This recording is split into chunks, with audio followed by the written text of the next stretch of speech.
Goa had one or two airlines coming and landing here. Highway was almost non-existent those days. Normal roads. There's one lake. क्या lake बोलता है north में? Mahim Lake. And then some beaches. So I went and saw all these places. There were nothing called world-class infrastructure those days. So the numbers of tourists were very less. Now, the numbers of tourists have increased by multifold, like more than 100 times.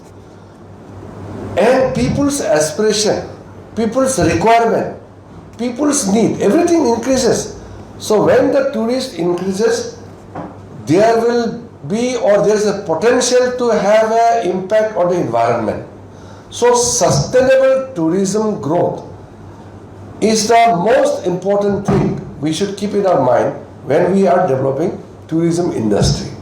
So environmental protection, sustainability, these are important. So most of our projects these days you might have seen, all the projects, look at the airport, how environment friendly the airport has been made. You see the roads, how the beautiful trees and other forests are maintained just alongside the road.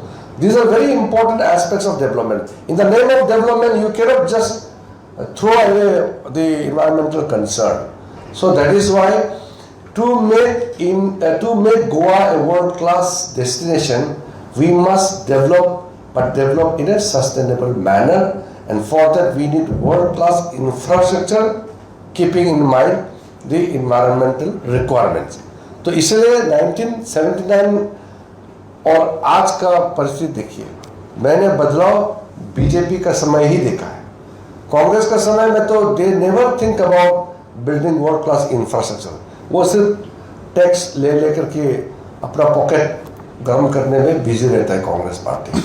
हम लोग ने देश बदल दिया. आप देखो अभी Goa cross करके you go to Karnataka, you go to Maharashtra, world class highways. Not only in Goa, just go to the rural areas. The country has changed. I come from Northeast India. The officers of Goa and officers of my state are same, UT cadre. All the officers, chief secretaries, commissioners, all these directors who are in Goa, they all have served in Arunachal. So we are a common service by common officers. So I know how Goa has transformed under BJP and how Goa suffered during Congress time.